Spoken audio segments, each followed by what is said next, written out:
you very much for coming today, and many of you yesterday, to this wonderful exhibition of Deimantas, Narkevičius.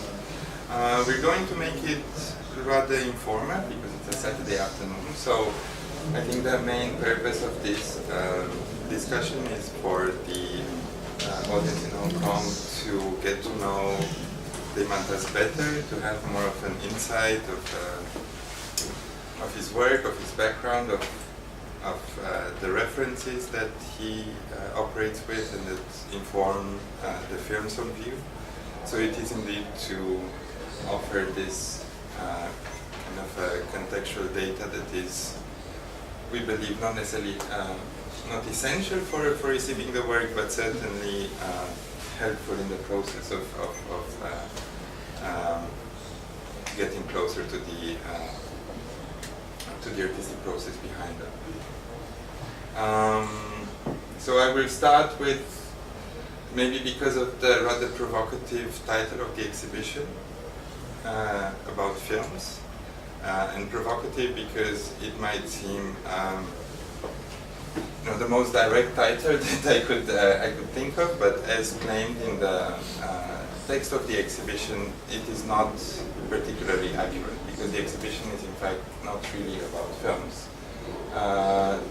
To the extent to which the work of Deimantas is not a self-referential analysis or gaze towards the medium itself. It is an instrument that does much more than that, I believe. But I don't want to make my introduction too long, because we're going to have the discussion, and I would like to ask Deimantas, how did you encounter film, or how did this come into your practice? Hello everyone, and thank you for inviting me to come to Hong Kong already the second time, which I'm really enjoying, and I'm pleased to do this exhibition here, Parasite. So, A bit louder. Ah, okay. Just And so I just thanked Cosmin for inviting me.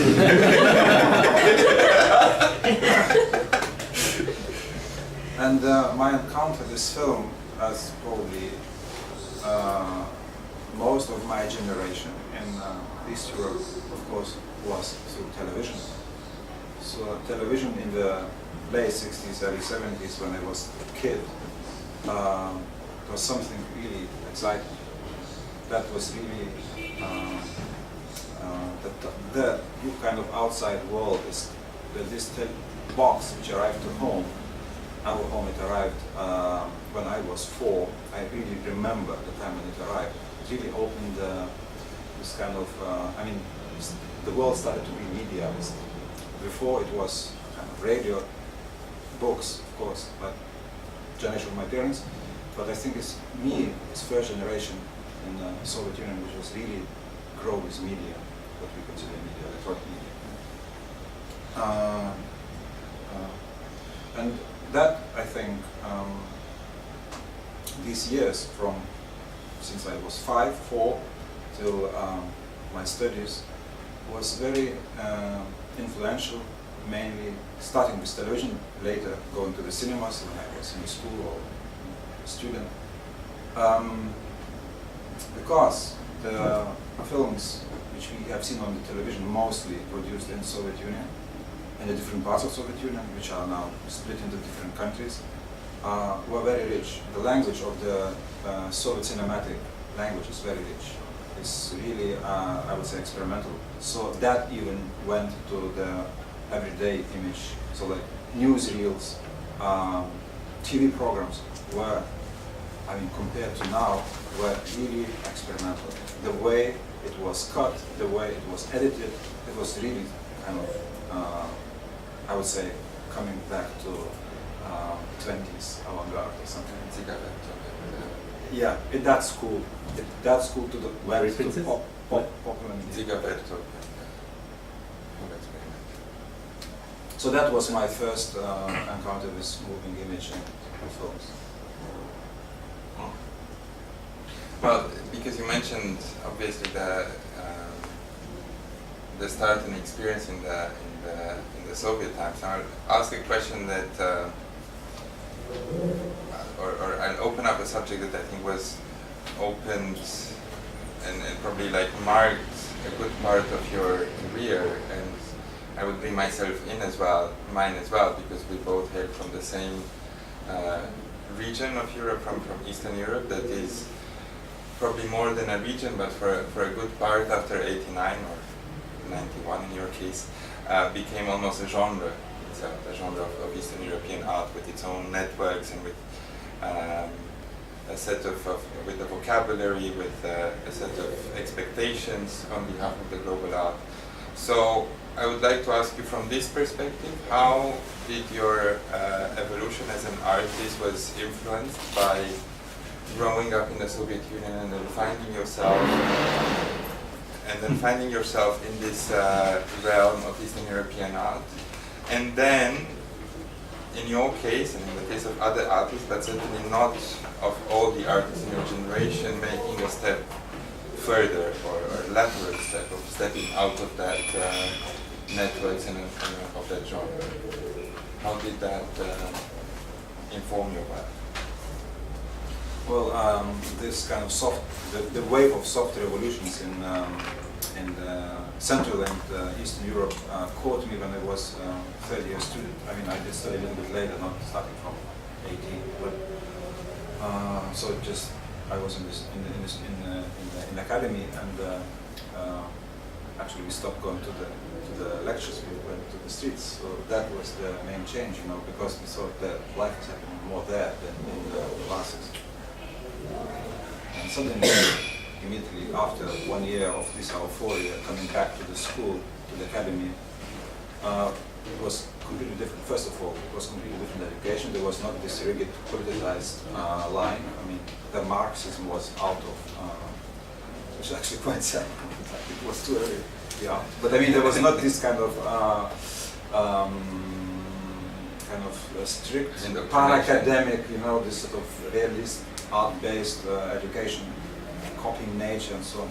So nobody knows what is art then. Suddenly, the history of art comes to us. I mean, this development of the 20th century, because I think in the Soviet Union, officially, the art was stopped with 2030s.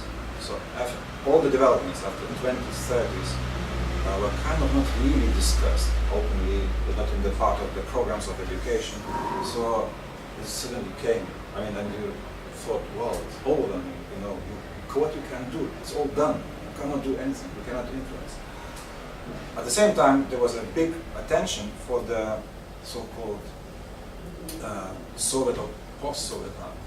There was big exhibitions made by a few curators. I think one first started in Oxford, then kind of in the museum. Yes, and then there was these big exhibitions made of so-called that time post-Soviet art, which I think was still Soviet art, but it was really like labeled, and full exhibits full of signs of stars, red colors, and I don't know, you probably don't remember these exhibitions, but they were really popular. Some artists went really. But this is, I think, familiar because that is, strangely, there's a similar moment in Chinese art of roughly the same moment. So there's an interesting parallel of the evolution of roughly the same generation in China and in Eastern Europe, with a number of notable differences, of course, that also inform the differences in the different kind of changes that occurred in Eastern Europe and China, of course.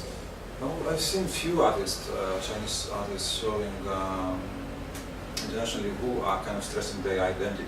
I mean, to history or kind of modernity, and I think they're already kind of more deconstructed in that sense. I think the beginning of the 90s Soviet art, post-Soviet art, was more really about signages. I mean, it's more like kind of expansionist, exoticist,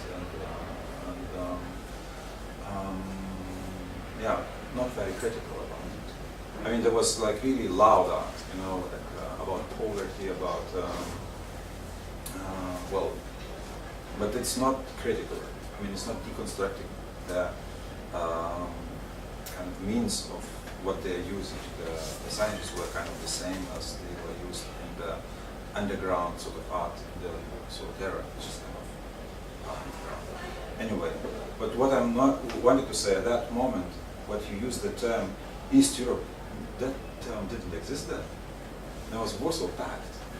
There was Warsaw Pact and there was Soviet Union, or basically Russia.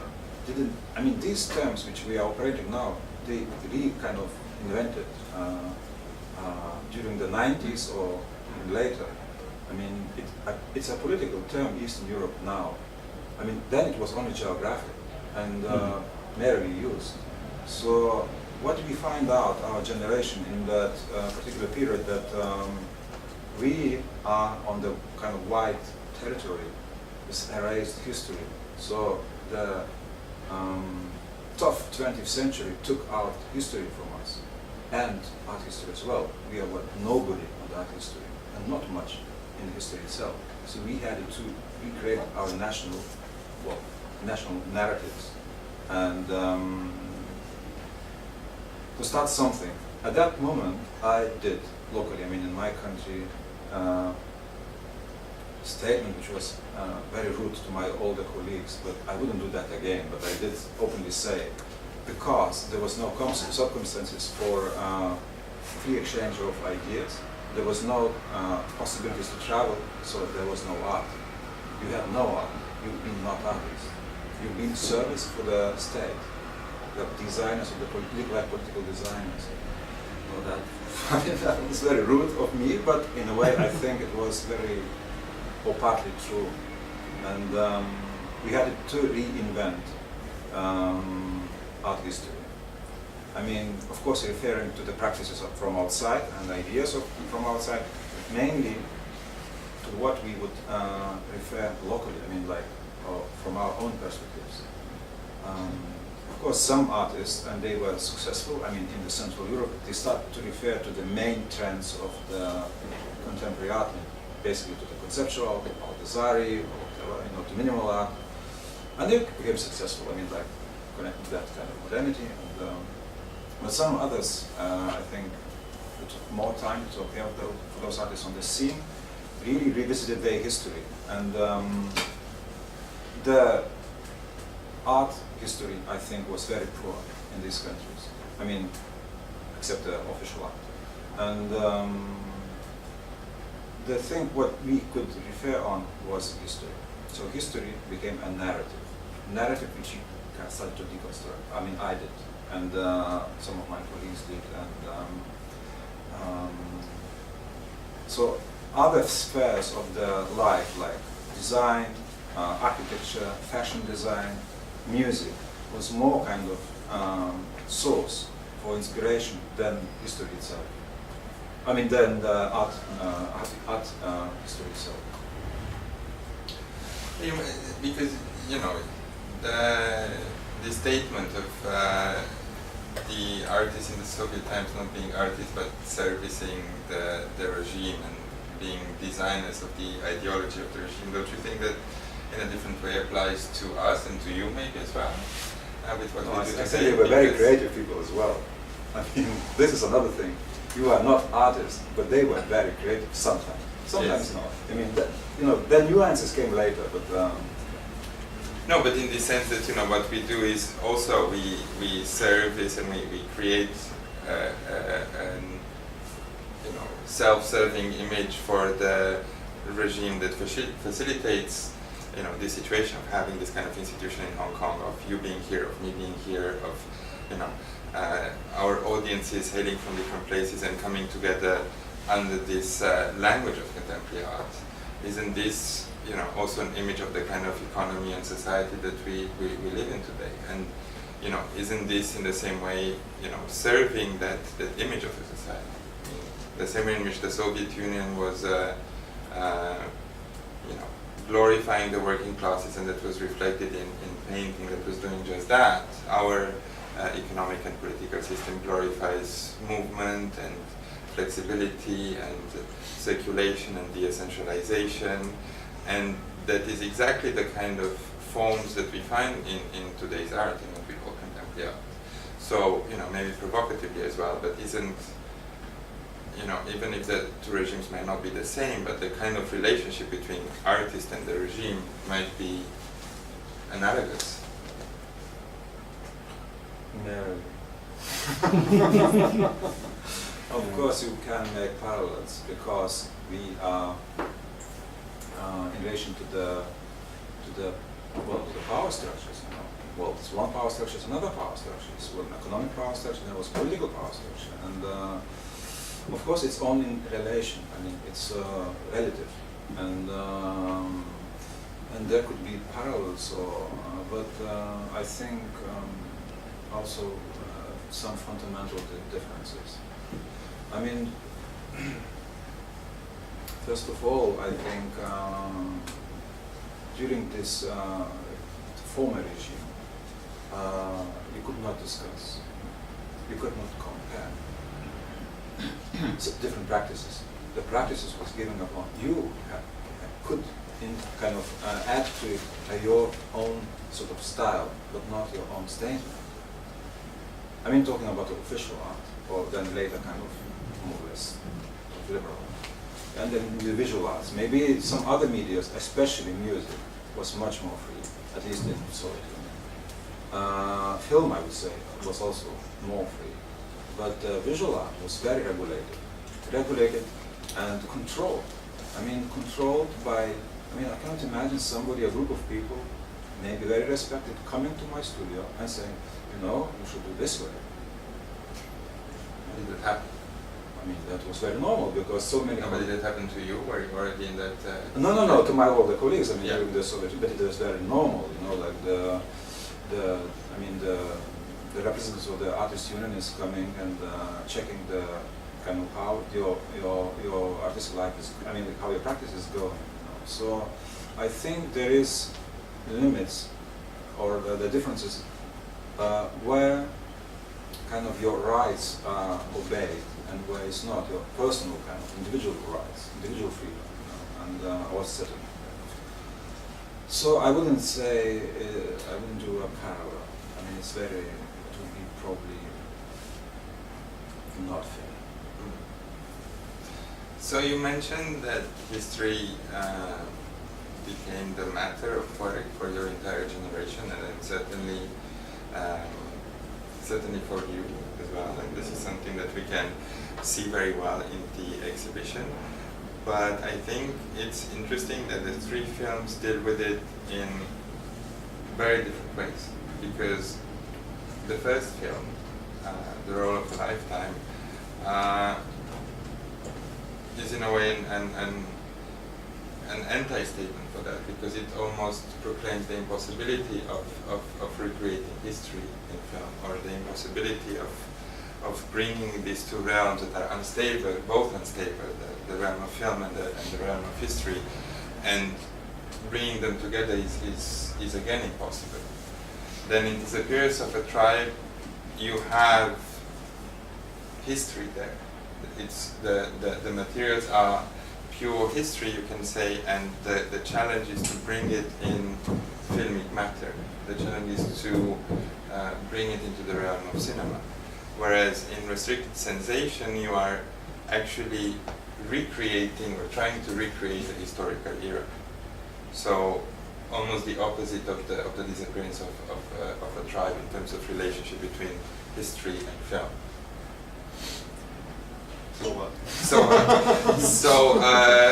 Yes.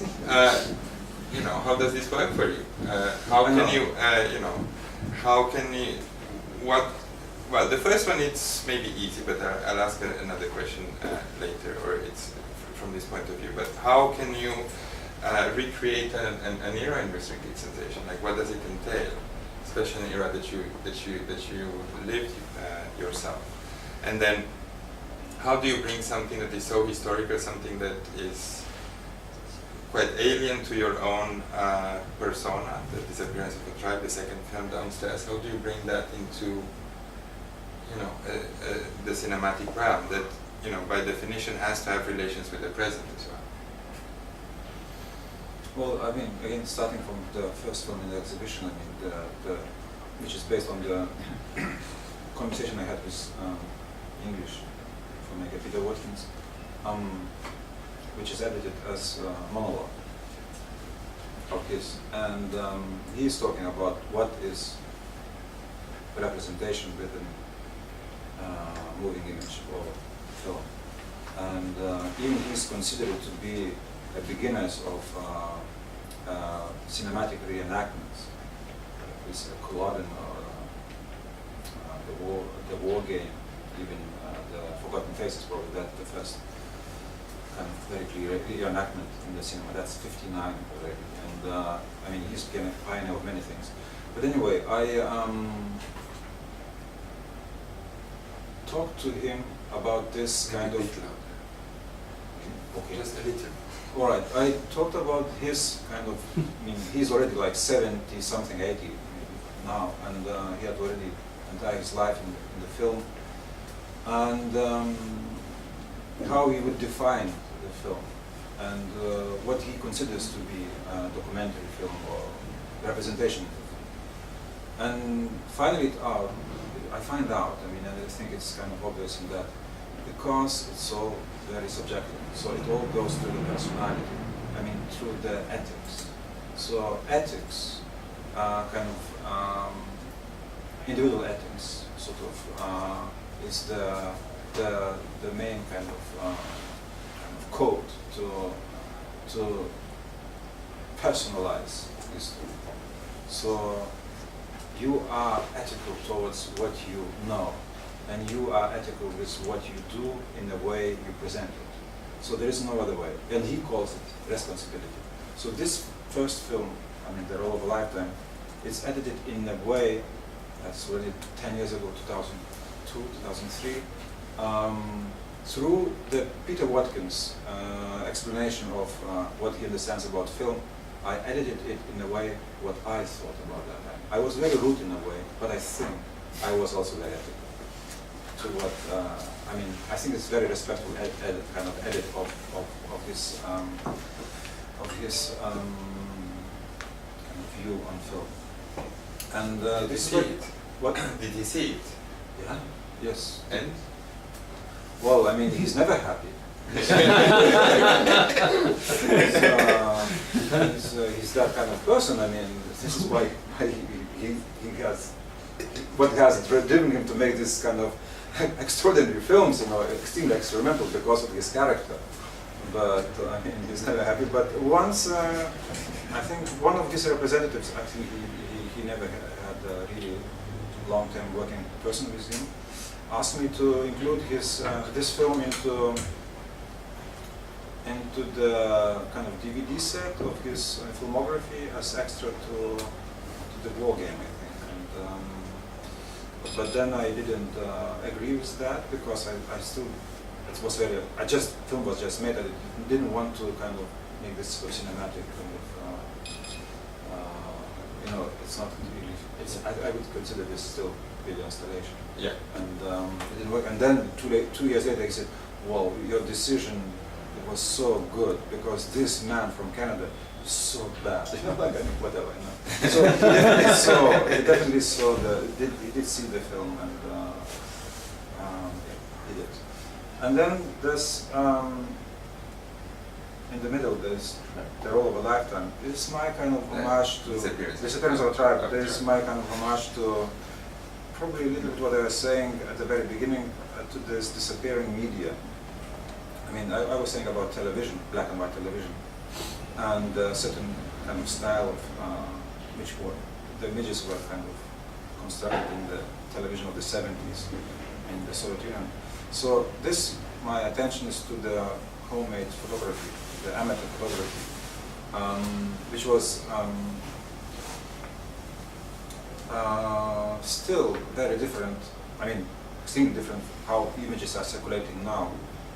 Because this analog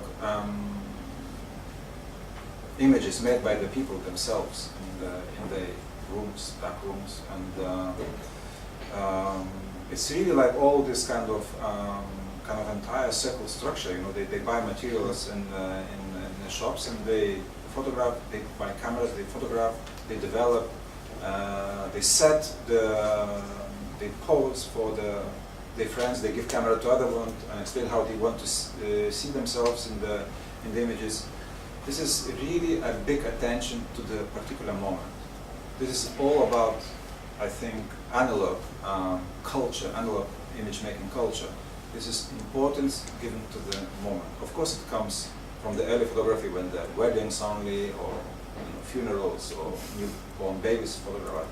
But I mean, there it's already kind of free. You can make images almost as you want, as many as you want. But still, it is such an important for this particular moment when the picture is made.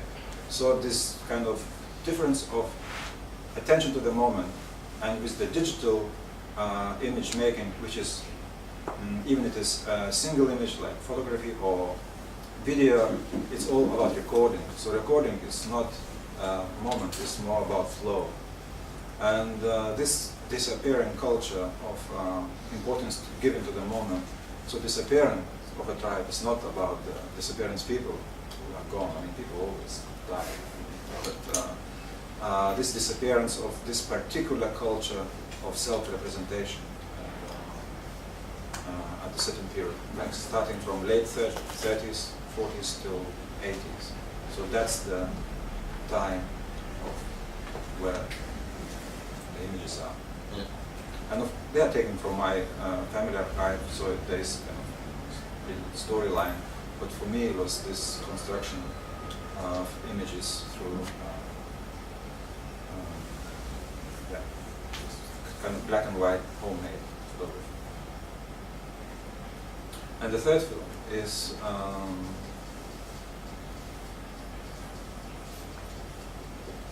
well, this is kind of extension of what we still kind of consider documentation in the film. I mean, I made 18 films here at 3, so there's like kind of relatively big jump from 2005, which is the disappearance of a tribe, to 2011, 6 years. And because I introduced really like this kind of means of fiction film into practice. Because I still consider that there are some elements which make it to be seen as documentary, what we consider documentary, or there's a kind of aspect of, let's say, interpretation of truth, or kind of reality. I mean, using Peter Watkins' words, because documentary is impossible, again, his term. So if it's so, then it allows you to use more strategies in this kind of representation. And last film, which is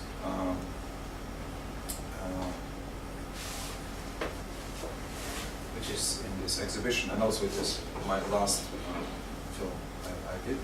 It's basically again made according to research I did of the gay kind of based on a gay issue, and because in East Europe it is extremely negative kind of negative approach towards gay culture and in general about phenomenon. It's really like something so antagonistic and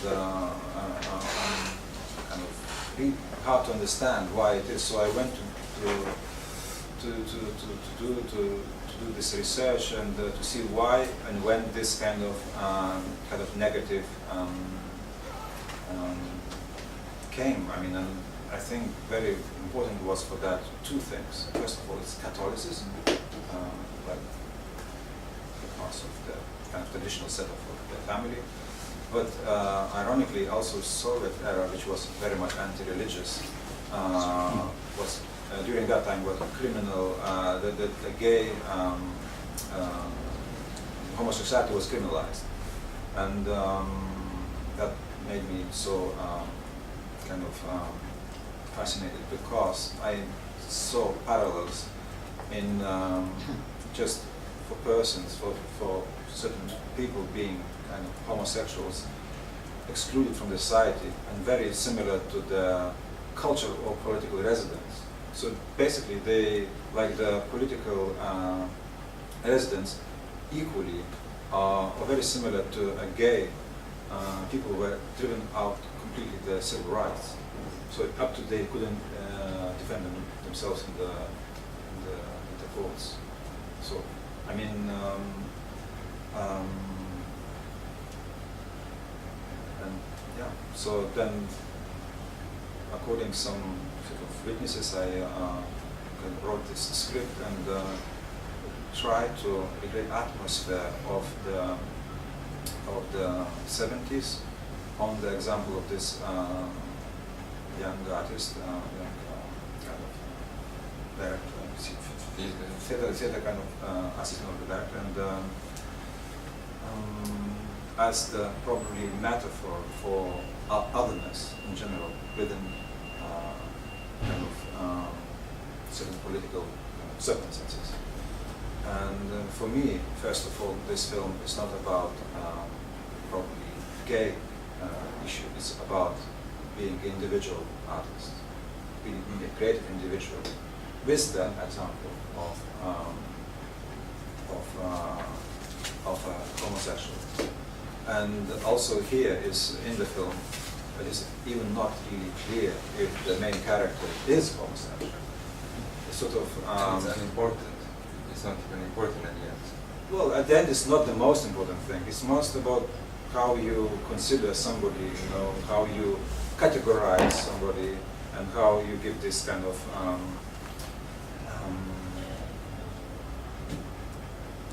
yeah, I mean, kind of social kind of punishment or whatever, you know, that is because of somebody being difficult. And that has happened during that time to many artists, to many intellectuals, many political residents, and gay. So this is a fiction, and I think, looking from today's perspective, what is the kind of driven sort of force of this, I think, film is absurd. So what you see there is just absurd. I mean, looking from today's perspective. Kafka's story. So what do you mean by political residents? Dissidents. Dissidents? Political dissidents. Dissidents. Dissidents. Yeah. Dissidents. All right, sorry. But I would still force it to be a bit to describe it from a even more, or like I won't force you, but I see a more subjective component there, and I would make a parallel with one of your best-known films, which is Revisiting Solaris, which is also a very, just for the audience, a very complex short film that, well, Solaris departs from the film by Tarkovsky from the 70s, Soviet film, which was based on the book of Stanislav Lem. So it's one of the iconic films based on an iconic book of science fiction, of 20th century science fiction.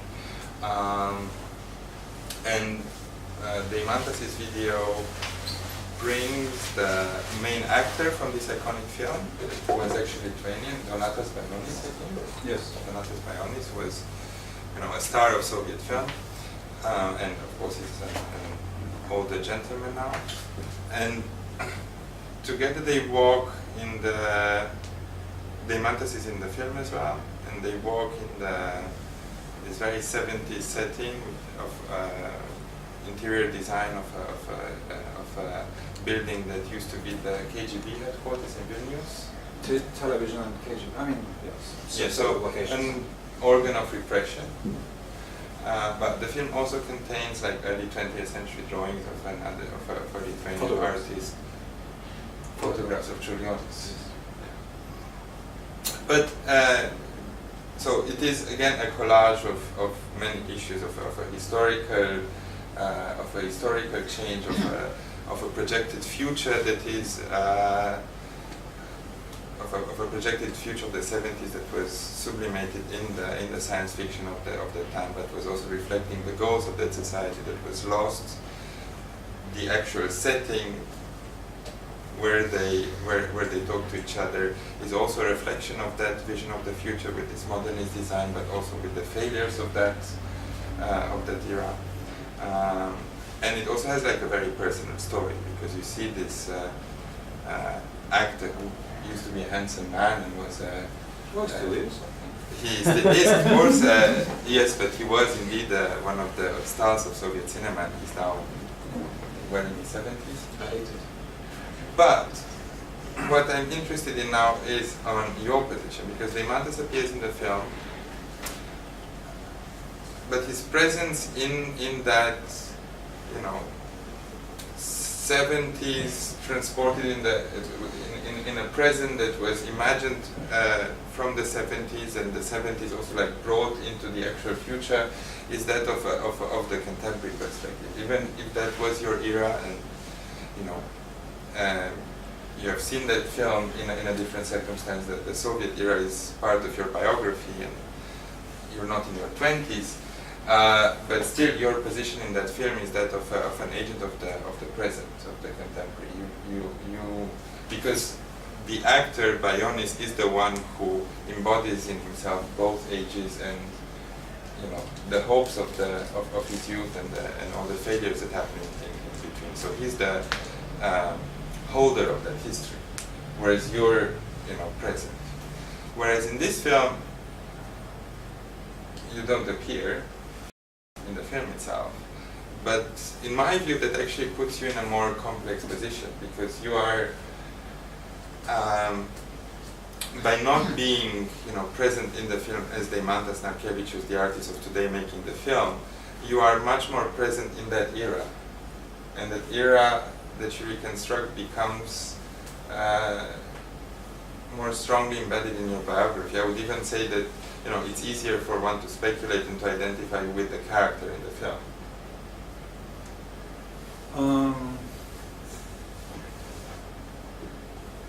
Well, I mean,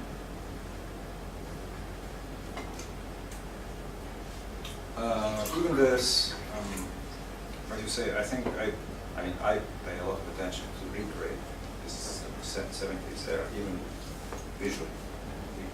Together with the team, we spent so much time, so much money on kind of really recreating interiors, recreating the outfits, and so really to kind of get into this. But then we find out, and I knew this from the very beginning, that it's not the visual recreation that recreates the kind of what was actual then. What was kind of the problems of the past. As long as they actual still today, it's as long as they are interesting today, so this past makes relevant. And even the visualization, we find out that using only kind of relics of the past will not represent the past. It will be another kind of third sort of layer, and I introduce components which are coming from today. Like even the costumes, there is like mixture of vintage things and kind of contemporary brands which are clearly visible. Well, not clearly, but they can be traced. That jacket from the '75 and the trousers from 2009 or something, and things like that. And also music. That's because the 70s are back. It's also, like it's produced in China, under the French label. And also the music. The music is sounding, which is created today.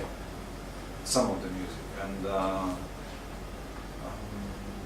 so the criminalization or oppression on somebody who is different in the society is not the issue of the past.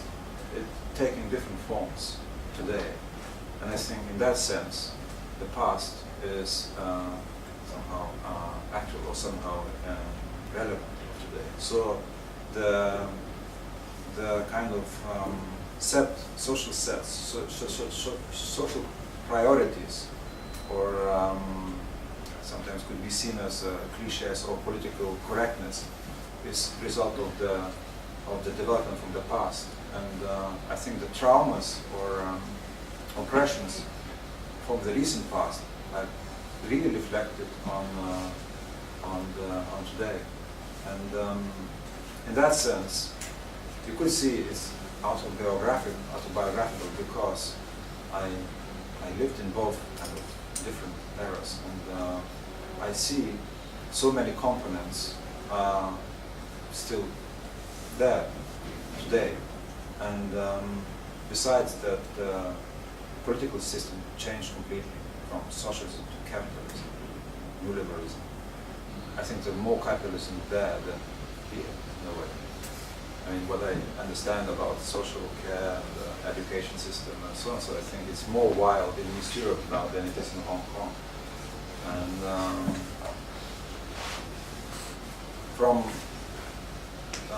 so let's say it's this from the kind of free market, I mean from the control market to the free market, from the controlled ideology to the kind of new liberal, do what you want, you know, and nobody cares. And, but still, there is so much of particular things which come through the traumatic history. I really like the writings of Boudin, Boris Boudin, because there is some few essays he write about what makes the United Europe different. So we have the same television channels, we read the same books. I mean, even the education is kind of, now they read the same critical literature. And there's no border, there's no Berlin Wall. It's the same economy. Some East European countries are doing better than the former Western European countries. I mean, like Slovenia is doing better than Greece. Lithuania is doing better than Iceland. You know, like, and Latvia is doing better than Ireland. You know, so, but still, it's a great difference. So, in which sense? So the only past makes the difference. The present, I mean, it's the same. And I think that's also relevant in terms of Hong Kong and mainland China. I don't know. and the differences. But okay, I think before we open it to the public, I'd like to ask you a question that no artist actually ever enjoys answering. But what would be the colleagues that, both in cinema and film and in visual arts, that you appreciate the most? And ideally from a point of, ideally colleagues with whom you also find some common grounds. Besides of my generation, or not necessarily? Not necessarily, but ideally active today. Well, that is a very complicated question. It's very complicated to answer. Of course, I was 10 years ago. I really enjoyed to be in the exhibition created by Katrin Romberg, this House at Rome. Where did I meet first time? I think at the session. At the session, yeah. Where I've seen, I know those people a little bit. I mean, I think I never met about like Kirji Kovanda, Julius Koller, Tomislav Gotovac. That was kind of, you kind of find what you reflect. I mean, what you kind of were thinking. You see that. So very 70s Eastern European generation. Yes. I mean, these people were kind of nice discovery. But then, I mean, I already mentioned that a chance to meet Peter Watkins, like again, starting from 2000, and talks with him and tea sessions we had. It's really nice. I appreciate him. So he's not making films. He made a statement that after the La Commune, he's not making any more film, which is from 99. But he's alive and he's writing. I don't know. Well, it's just so many good people, and good or bad people, but good art.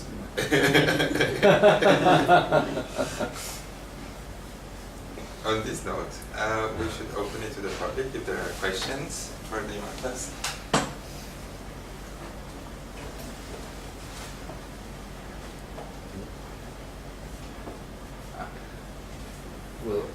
maybe on this discussion again on A like bit louder. maybe extending this discussion on the recreating a certain time. I was wondering, how do you position yourself to differentiate from an epoch film? No, Of an epoch, a film that recreates an Epoch. epoch. You know, like I don't know, a wartime or the Elizabethan times. You know, like what God, with a bit. or go with the wind.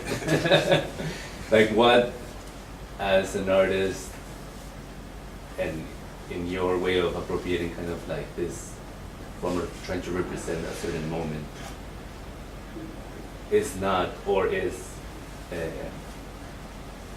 related to the epoch film, to the genre. You mean how I deal with the genre of Yeah. the retro kind of there's so many, I mean, it's the entire genre in the film industry of retro films. Some are, I think most of, not, well, some are very successful, some are not at all. And, but I think the most successful ones are where our epoch is projected onto the past, through the means of the past, the tools of the past. So I think this, my intention was also this that film, to see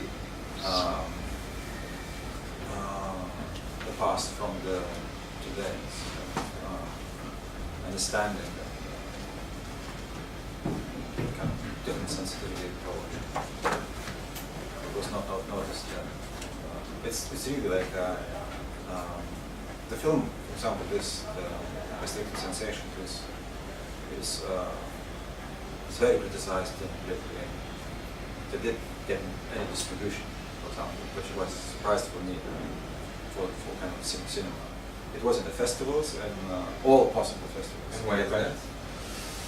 So this is why, because they say you are not correct to the epoch. You're not Because accurate. you say, I mean, and they criticize many details, you know, like for example, if the guy in the prison is, and you can see still the pants are iron, it's not possible.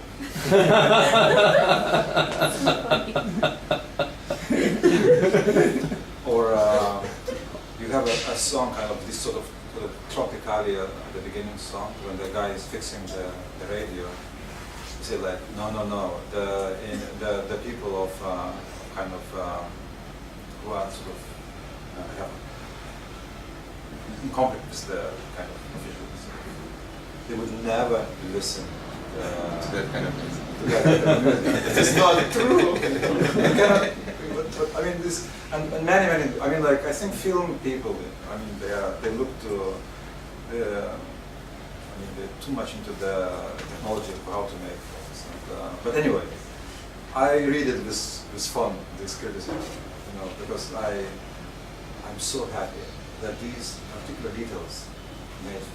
I mean, can you imagine like film critics are saying, you know, oh, the charges of your main, or not even main character, are too much iron. So how precise they were to watch the film, you know. And, but anyway, I mean, this I think is different concepts of looking at the past, you know. And I think there's still kind of two concepts of looking at the history. It's like seeing the history like a linear sort of, you know, like linear coming from, I don't know, sort of ages, whatever, Roman, or whatever, coming to today, and you sort of arrive where you are led from the past. But there's another way of seeing history from today, and you reconstruct all the kind of lines. You are where you are, and the past is kind of seen from the perspective of today. And I'm on the favor of the second concept of looking at history.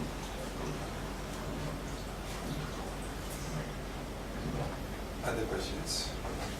In the same vein, will you consider that reenactment or form of reenactment in artistic production will be to constantly kind of make the time present in a way that by bringing elements from the past, from the history, from various stories, you make it again on the table, on the discussion, on view, and within constant presence, and make it as such as eternally present as a structure. Well, there are many ways to organize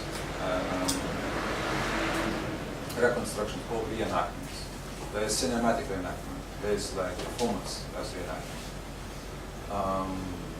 There is theatrical reenactment. Opera, so it's constantly reenacting itself. Nobody expects in opera a new twist in the kind of. It's just all about how it will be performed, how high it will be, how low, or how. So, but bringing the political event as repetition, I think I would think that one of the best probably examples how effective it was the reenactments by a British artist who will represent Britain in next Venice Biennale. Jeremy Dallas. The better of Ogilvy? Yeah. So it's basic. So basically, it is really like a refilming or repeating how media of that time looked like that. It's not reenactment of the. I mean, it's also kind of, let's say, reenactment of the events, but basically how the media looked at that time. So it's basically repetition what reporters of some 20, 30 years ago seen the event. But also, by doing this kind of in a relaxed way, I mean, without any tension, so basically, it takes the political weight of the event. It's kind of, it's not really deconstructing the kind of, but it's really taking the tension away and making the focus on something else. Probably, it's really deconstructing the certain political event and bringing other discourse to it. And I think the strategy of like Jeremy Dellett did or Peter Watkins did in late 50s, 60s, maybe it's already kind of explored itself, or but I think there will be different forms of bringing representations of the past. Not the past itself, but the representations of the past. And I think, to me, the opera is the best example of it's a kind of entire industry how to perform as good as the mid-19th century. It's really as there's so limits on how it should be sang, how it should be kind of staged, but it's still considered as something happening now.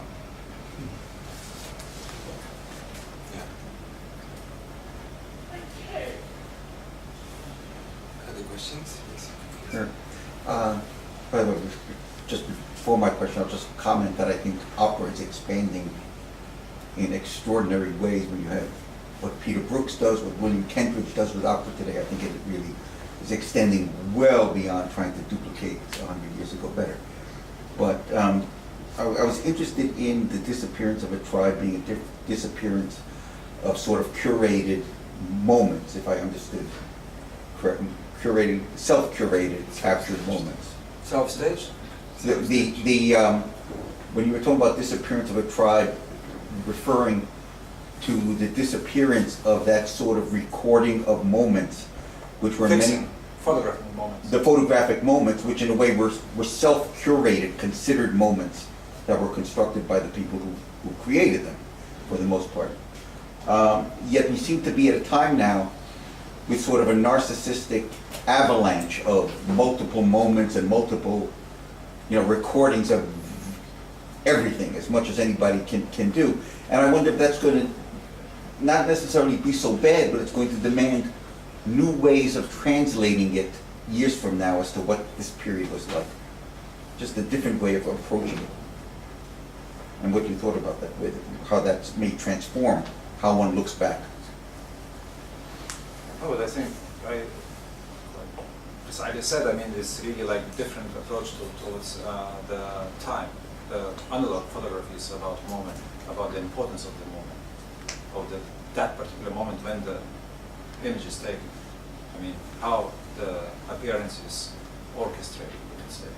When with the digital record, it's really nobody is dressing up anymore for the homemade images. You know, like it would be very strange because it's like yeah, it is a different concept of making image. It's a record, even if it's a photography. I mean, it's a shot, but it's a record.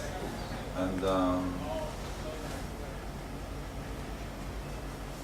You don't think that's still happening with digital, but just overwhelmed by a lot more and a lot more moments in time? well, I mean, that already is kind of changed completely. I mean, I changed. I see I clicking on my cell phone. I mean, which I wasn't doing when I still had 35 Sure. millimeter camera. But I think it's all kind of we can't go back. We can't go back. We just can refer to the past. Also, to the attention of image making. It's kind of, I don't know. I mean, now there are so many people who are still carrying. I mean, what is this, Lakers? But they're clicking like the same like. And there are people who are making videos of the home events, like weddings, and they still stand for a while, you know, very nicely dressed in a nice environment. But then it's like mimicking of the moment. It's not because they don't care what kind of sun or what kind of light is, or what is the black and white photography. People are waiting for sun to come out, or just to be kind of not so frontal sunshine or something. I mean, this kind of, I mean, it's gone. I mean, there is gone. You know, we can't go. We just can't take into consideration, probably, to kind of educate ourselves. There's other possibilities to make image, even with the contemporary technology. Are there other questions? If there are no other questions, I'd like to thank you, Deimantas. Thank you all for coming. Thank you, to all this of talk. you.